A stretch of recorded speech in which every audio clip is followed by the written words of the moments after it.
Welcome to Something Came from Baltimore. I am your host, Tom Gauker, and today, via Zoom, we travel to New Zealand to chat with Lucien Johnson. WANE was released on March 31st, 2021. It's on the Deluge Records, and it's basically a love child if John Coltrane and Alice Coltrane were able to record just one more record together. Let's listen to a sample of the song Dawn before we chat with Lucien Johnson.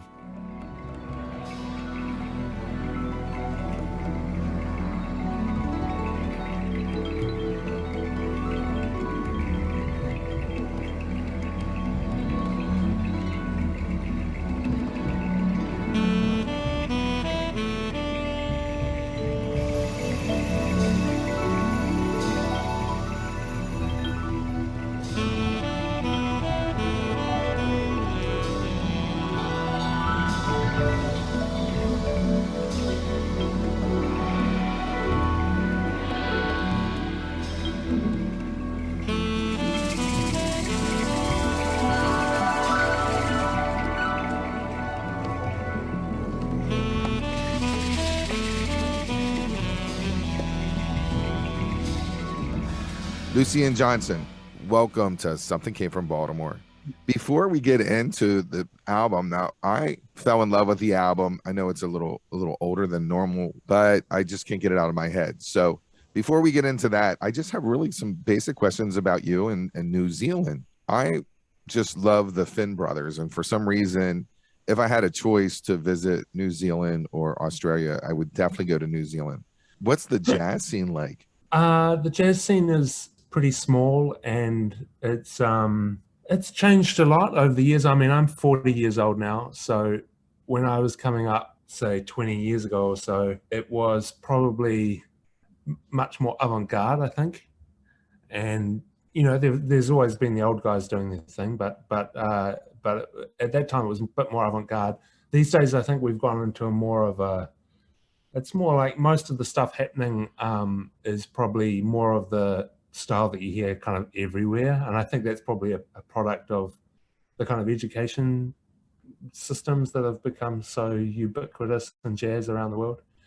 So I actually feel slightly apart from the jazz scene in New Zealand. I'm not really fully in that, Yeah. if that makes sense. I work in a lot of other artistic fields, and jazz is kind of my passion and my music, but it's not my kind of bread and butter, if you know what I mean.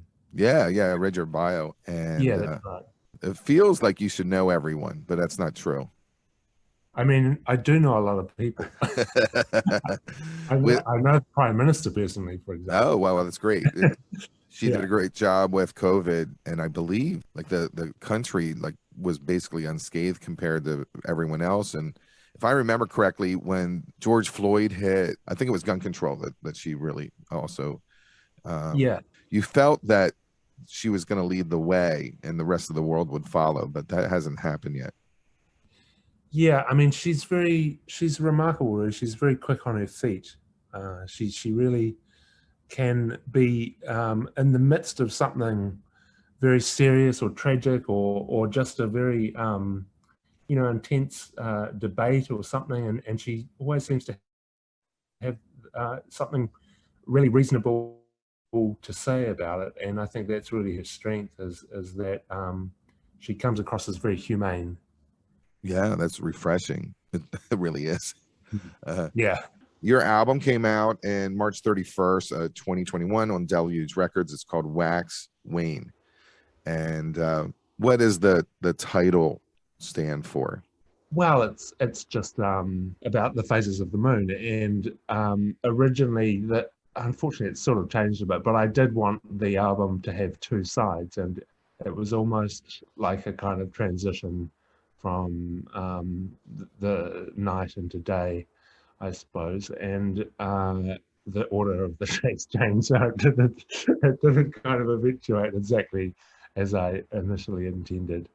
But it is a very nocturnal kind of album still, and I think that allusion to the moon just seemed very appropriate for that.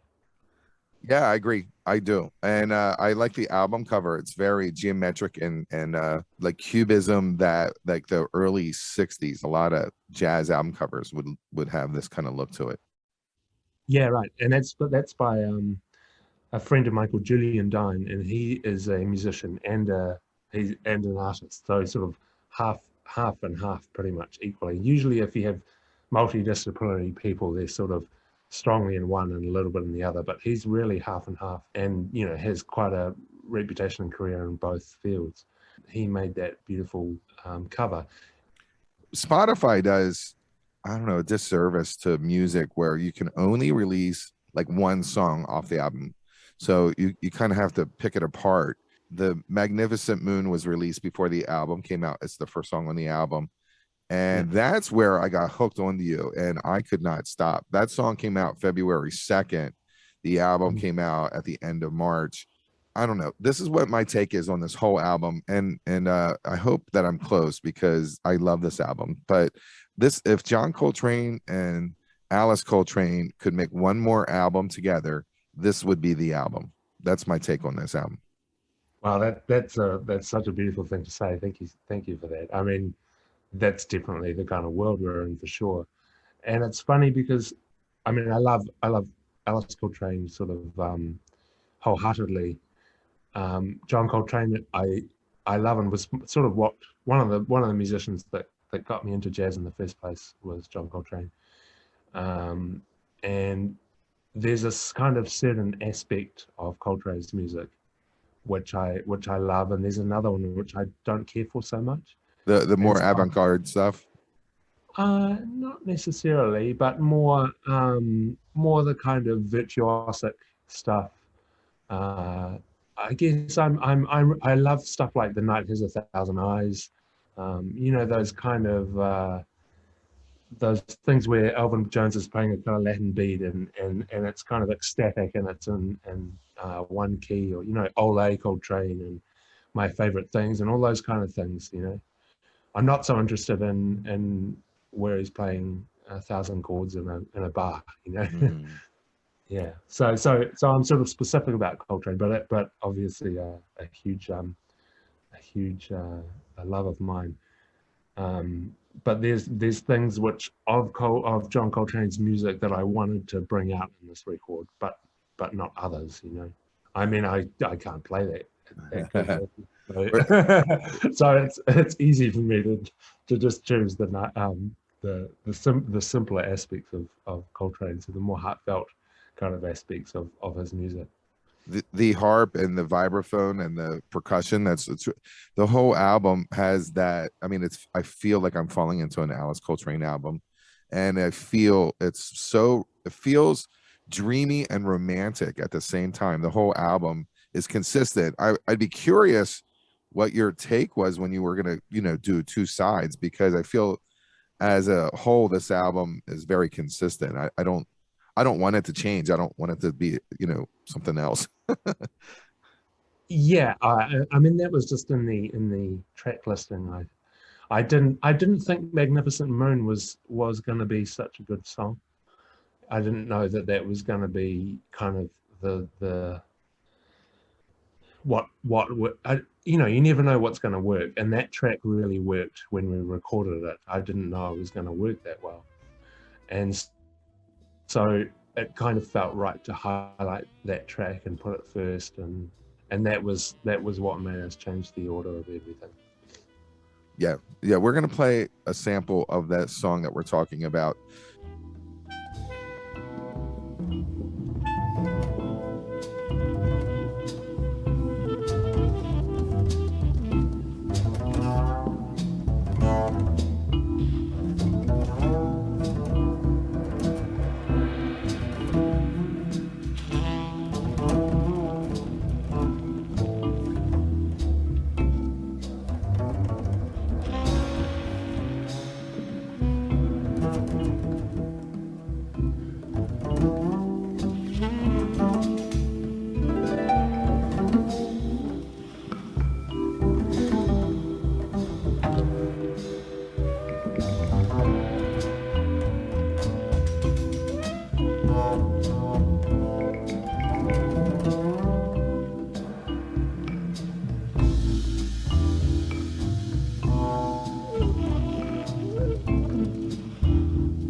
when I talked about Spotify, do you feel that that is frustrating on your part, like where you have to just release a song every month, like one song per month, so they play it? Because you've kind of fell into that where the next song, Blue Rain, which is March 2nd that came out, you find an audience and you just can't put out the album because they won't play it. They'll just play that one song once a month. It kind of seems a little unfair. In terms of that, I'm really a physical person. And so I pressed this on vinyl and I did that all myself. Deluge Records is just a name for something that I've made, because there aren't really any record labels in New Zealand doing jazz. So I just pressed it myself, and that's really what I'm interested in. I had someone who knew how to put stuff on Spotify do that, and he said it would be better to put one song out. So, but I really don't pay much attention to what's going on in that digital world. For me, I think I felt for quite a long time that musicians are really just the kind of Uber drivers of the artistic world, and above that we sort of had administrators and things, and you know, and I think Spotify more than anything else makes this apparent, that in a kind of economic sense, where the people making the music are really at the bottom of the food chain, I think. And so, yeah, I don't know exactly how that unfolded, what, you know, in terms of which song came out first or anything, because I wasn't actually paying attention. Oh, okay. Yeah, well, it was another hit on, you know, when it comes to jazz music, the Blue Rain. We're going to play a sample of that song also.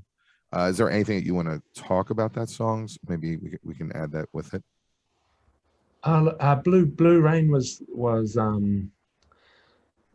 yeah, the title of it is actually from a poem by a New Zealand poet called Alistair Campbell, who I knew when I was a kid, and it was sort of a love poem, and it was sort of, I guess, it was my attempt to write something a bit like kind of Maiden Voyage, you know, Herbie Hancock. It was kind of that kind of thing, I guess, where you had a kind of modal tune but with some changes in it, which kind of, yeah, which just made it interesting and kept it moving along. Yeah, it's kind of the jazziest piece on the record in terms of having a kind of really defined chord structure and that kind of thing.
Rubicon is one of my favorite songs on the album. Can you give us a little more info on that one too?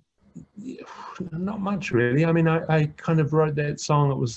It's almost like a combination of, there was a piano piece of a New Zealand composer called John Stathis, and he wrote this piano piece which had this kind of drone at the start, and I was listening to that, and it sort of came out of that, but it also came out of kind of Ornette Coleman's Lonely Woman a little bit. this idea, but then it's got its own melody. It's just one of those things that happened when I was jamming away, and yeah, there we go.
Fits perfect within the whole structure of the album.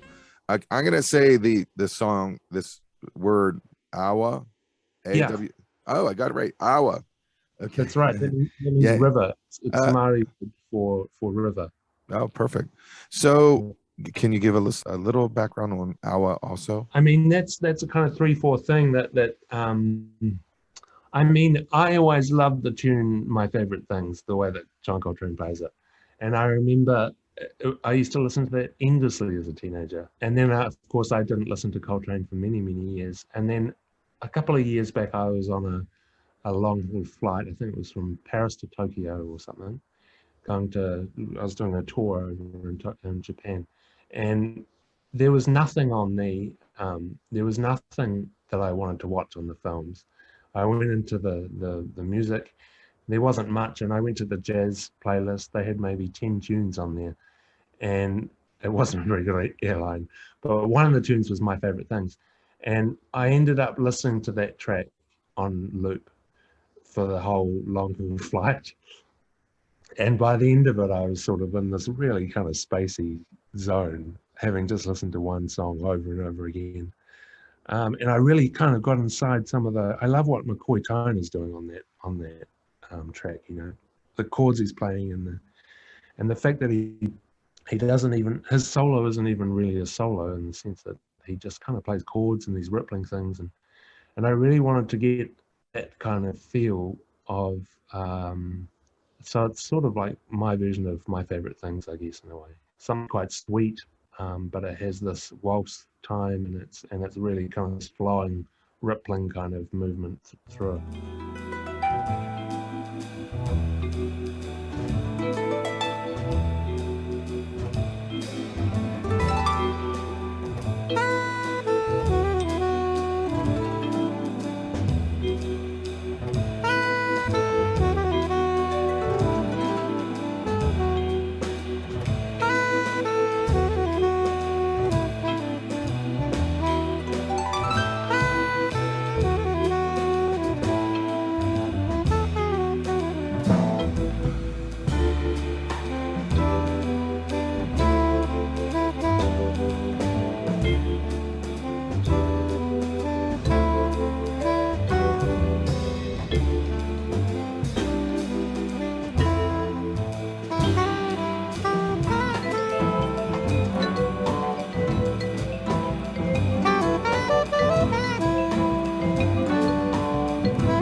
I agree with you. McCoy Tyner was amazing in that group. He's amazing, period, I think. Yeah, especially in those early days. I mean, I liked it in that early days of that quartet. It's like they almost had rules for themselves. And McCoy Tyner's rule seemed to be that he would play those solos where, I mean, he's possibly one of the most virtuosic pianists he's ever been, him and Art Tatum, but it was almost the rule for him that he wasn't allowed to show that or something, you know, in those early recordings. He just had to set up Coltrane the whole time with the solos, which is it shows a lot of humility, and it's not something that people would do nowadays. And I think it's a shame people don't play for, in the kind of current context of jazz, I feel like everyone's kind of playing for themselves a little bit, you know. Yeah. People don't play for the other people in the band as much. But I did get to see him in concert once, and he was fantastic. And I don't know, like when you buy into, like, I don't know him as a person, I never met him, but I like him. You know I would like him, and I want to like him forever because I just feel he has good aura. And maybe it's because he's made me happy through the years, you know, with his music. Yeah, look, I didn't know so much his output after the 60s. Yeah. I mean, the thing about living in New Zealand is you hardly ever get to see these people. And so everything that you know about music and stuff comes from records. And, you know, I didn't gravitate towards McCoy Tyner after the, you know, I think I've heard maybe one thing from the 70s and I thought, oh, yeah, whatever.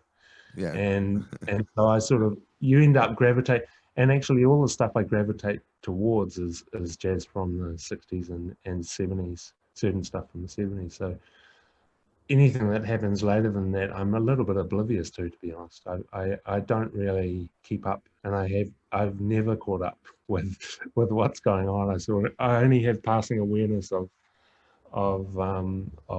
jazz beyond that era, to be really truthful. It's a good era. It's a good place to be stuck. Yeah. Lucien Johnson, are you happy? Are you a happy person? Are you in a happy space right now? I mean, I think most struggle with happiness. There's always a desire to be happy, and you know, it's something we all strive for, of course. The reality is something, you know, not always that. All right, Lucien Johnson, I really, really thank you for talking to me today. I feel like I have a gift to share my listeners. I'm so happy that I was able to connect with you, and I'm able to share it with the audience. Thank you so much, Tom. It was a real pleasure to talk to you, and yeah, thanks for spreading the word about my music.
I hope you enjoyed Wax WANE recording from Lucien Johnson today on Something Came from Baltimore. Please subscribe to the podcast and share it with your friends. We want you to pass it on to 5 people who love music just as much as you do. It's very important that you become a part of that Be More Music scene.